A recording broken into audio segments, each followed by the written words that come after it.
मौनी अमावस्या पर अमृत स्नान पर्व पर महाकुंभ मेले में मची भगदड़ के बाद सोमवार को वसंत पंचमी के स्नान पर्व पर मुख्यमंत्री आदित्यनाथ खुद मोर्चा संभाले हुए हैं। मुख्यमंत्री आवास पर बने वॉर रूम से वो पल पल की अपडेट ले रहे हैं और जरूरी दिशा निर्देश भी अधिकारियों को दे रहे हैं। सुबह 3:30 बजे से मुख्यमंत्री योगी आदित्यनाथ, डीजीपी प्रशांत कुमार और प्रमुख सचिव गृह के साथ अमृत स्नान की मॉनिटरिंग कर रहे हैं। सीएम बसंत पंचमी के अमृत स्नान का लगातार अपडेट लेकर आवश्यक निर्देश दे रहे हैं। वसंत पंचमी पर प्रथम अखाड़े का स्नान सकुशल संपन्न हो चुका है और अन्य अखाड़ों का स्नान जारी है। सीएम योगी के निर्देश पर पांटू ब्रिज का प्रबंधन बेहतर हुआ है। महाकुंभ मेला प्रशासन ने पांटून ब्रिज के संचालन सूचना जारी की है ताकि भीड़ को नियंत्रित किया जा सके। संगम में झूसी जाने के लिए पांटू पुल 2, 4, 8, 11, 13, 15, 17, 20, 22, 23 और 25 खोले गए हैं। झूसी से संगम जाने के लिए पांटू पुल 16, 18, 21 और 24 खोला गया है। अरैल से झूसी जाने के लिए पुल नंबर 28 खोला गया है। झूसी से अरैल जाने के लिए पुल नंबर 27 और 29 खोला गया है। पांटू पुल खोलने से श्रद्धालुओं को ज्यादा पैदल नहीं चलना पड़ेगा। गौरतलब है कि बसंत पंचमी पर संगम में ऋतुओं का श्रद्धालुओं का स्नान जो है वो हो रहा है और सैलाब उमड़ा है। श्रद्धालु त्रिवेणी में आस्था की डुबकी लगाकर पुण्य अर्जित कर रहे हैं। एक अनुमान के मुताबिक हर घंटे 2 लाख से ज्यादा श्रद्धालु स्नान करने के बाद प्रयागराज जंक्शन पर पहुंच रहे हैं। रेलवे की ओर से श्रद्धालुओं की सुविधा के लिए 141 स्पेशल ट्रेनें चलाई गई है। रेलवे स्टेशन पर श्रद्धालुओं की भीड़ न जमा हो पाए, इसके लिए एक और श्रद्धालु की एंट्री की जा रही है। वहीं दूसरी ओर दूसरे श्रद्धालुओं को बाहर निकाला जा रहा है जिनका स्नान सफलतापूर्वक हो गया है। श्रद्धालुओं की सुविधा और सुरक्षा को लेकर भी प्रयागराज जंक्शन पर मुकम्मल इंतजाम है। अयोध्या से खबर है, जहां बसंत पंचमी के अवसर पर रामनगरी में श्रद्धालुओं का रेला उमड़ा पड़ा है। 10 लाख से ज्यादा श्रद्धालु अयोध्या पहुंचे हैं और सरयू में डुबकी लगाकर मठ मंदिरों में दर्शन पूजन कर रहे हैं।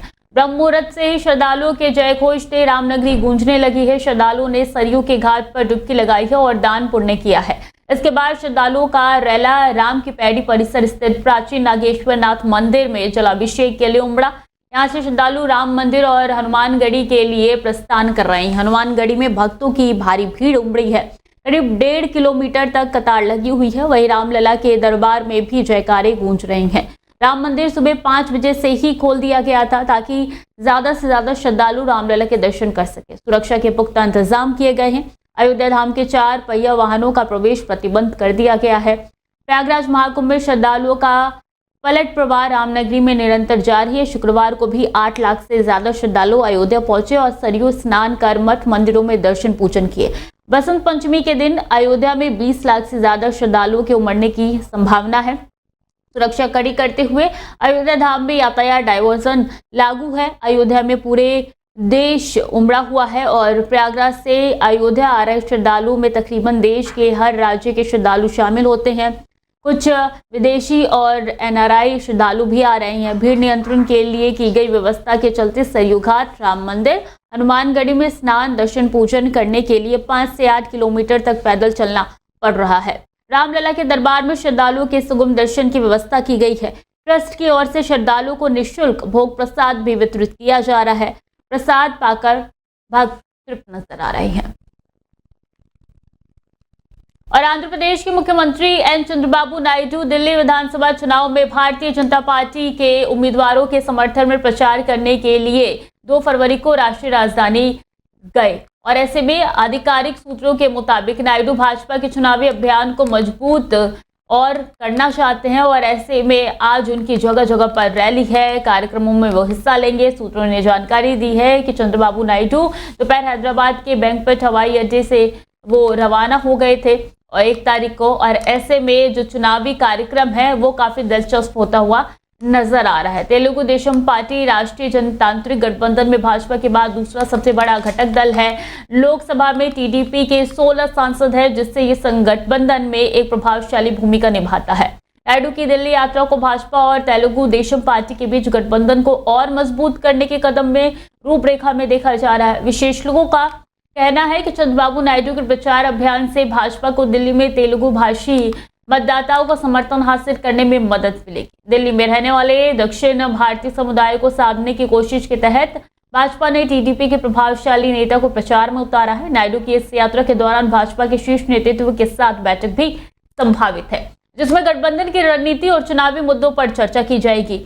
उनकी ये यात्रा दिल्ली विधानसभा चुनाव में भाजपा की स्थिति को मजबूत करने के लिए अहम मानी जा रही है।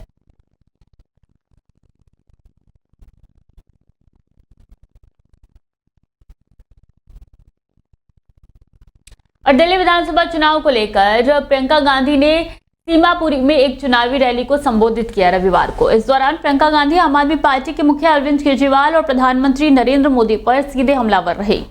प्रियंका गांधी ने अरविंद केजरीवाल के मुख्यमंत्री रहते उनके आलीशान सरकारी घर को लेकर निशाना साधा। आप बीजेपी ने दिल्ली की जनता को झूठ सपने दिखाए हैं, इसके अलावा कुछ नहीं किया, ये प्रियंका गांधी की तरफ से कहा गया। इसके साथ उन्होंने कहा कि इसलिए अब जनता कांग्रेस को चुनने का मन बना चुकी है। प्रियंका गांधी ने कहा कि केजरीवाल ने जनता के पैसे से करोड़ों रुपए का शीश महल बनाया। ये शीश महल केजरीवाल ने अपने पैसे से नहीं बनाया। केजरीवाल और नरेंद्र मोदी खुद का चेहरा चमकाने के लिए प्रचार पर करोड़ों रुपए खर्च करते रहते हैं। आखिर ये किसका पैसा? ये जनता का पैसा है जो आपको और आपके बच्चे के भविष्य के लिए खर्च होना चाहिए। इसलिए जाग जाइए और समझदार बनिए।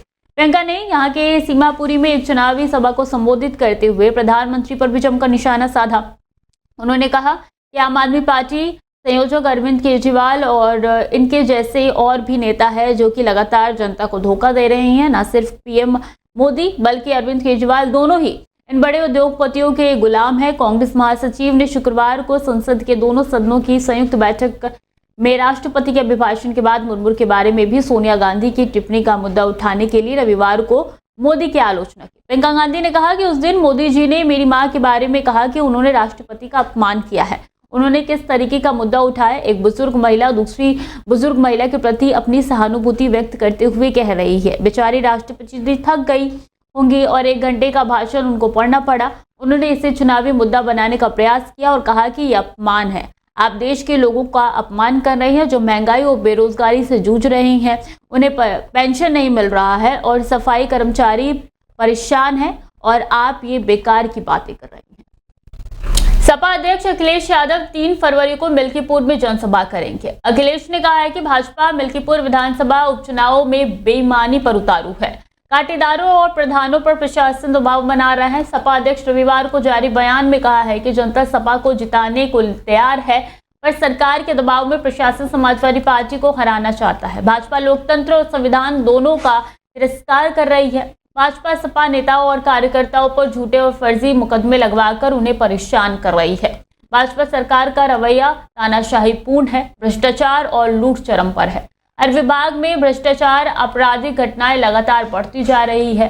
भाजपा राज में बहन बेटियां सुरक्षित नहीं है। अखिलेश ने कहा है कि अयोध्या के ग्राम सभा सहनवा से गायब दलित परिवार की बेटी का शव निर्वस्त अवस्था में मिला है। प्रशासन ने पहले ही अगर परिवार को सूचना पर ध्यान दिया होता तो बच्चे की जान बच सकती थी। लापरवाही बरतने वाले पुलिस कर्मियों पर कार्रवाई हो, पीड़ित परिवार को 1 करोड़ रुपए का मुआवजा देना चाहिए। अखिलेश ने कहा है कि भाजपा सरकार में अयोध्या में किसानों की जमीनों की लूट हो रही है। किसानों की जमीनों को कम कीमतों पर अधिग्रहण कर सरकार के नजदीकियों को दिया जा रहा है। भारतीय जनता पार्टी के प्रदेश अध्यक्ष भूपेंद्र सिंह चौधरी भी चुनाव प्रचार के अंतिम दिन सोमवार को मिल्कीपुर में मोर्चा संभालेंगे।